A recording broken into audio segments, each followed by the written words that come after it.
Can I tell you about a ham? If you've been following me for a little while, you know that I'm about to do a move halfway around the world, right?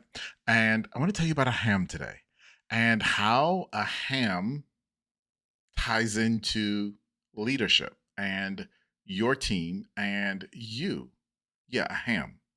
So, one of the things that I've learned in this process as we're getting ready to move and we're moving is how attached we are to stuff and how stuff and the accumulation of stuff starts to help us feel secure because we have enough just in case.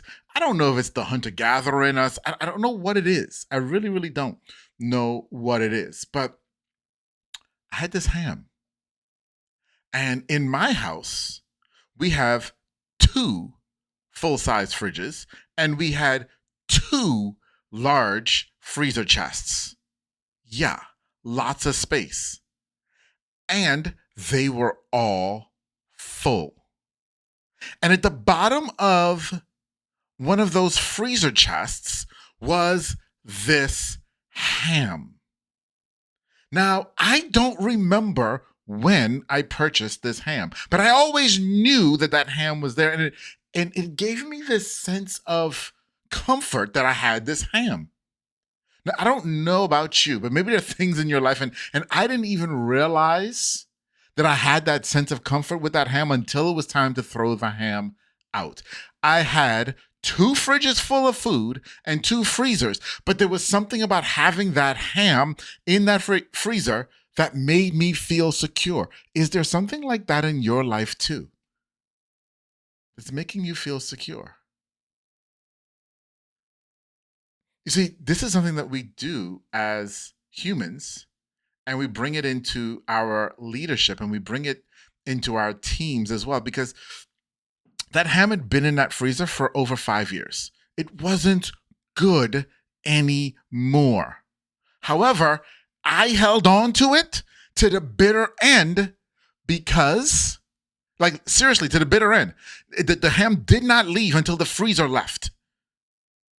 Because, for whatever reason, it helped me feel secure that we had enough food. We always had that ham that we could rely on.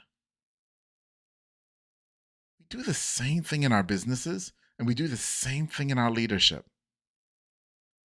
We rely on old things, things that make us feel secure, things that might be rotten and no good anymore. But just because we've had them around, just because this is the way we've done it, just because we've seen other people who we thought were great leaders do it that way, even though it feels inauthentic to us, we hold on to it. We hold on to it because for some reason it makes me feel secure.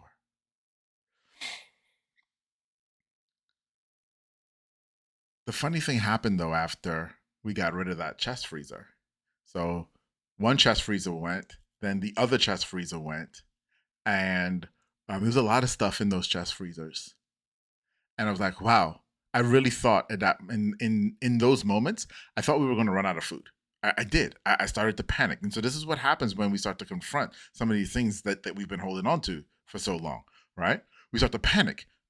Panic started to set in. I really thought we were going to run out of food, and so and it got into my brain and my psyche that we needed to go to the grocery store and buy more meat and buy more food to fill and pack the other two fridges that were still left, right?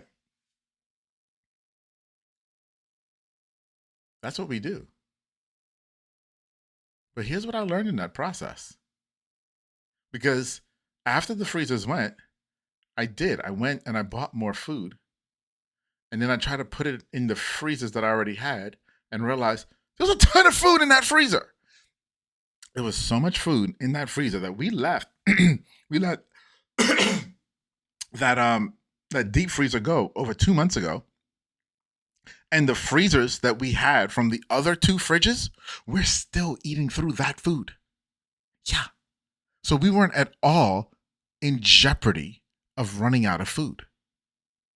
We weren't. But that fear caused me to find solace in a thing and hold on to a thing that had spoiled 3 years ago and was no good today, but I still held on. So I'm asking you, what are you holding on to in your leadership? What are you holding on to that you need to let go? That you need to let go. Want to hear about it? Drop me a comment, send me an email. Let me know. What are you letting go?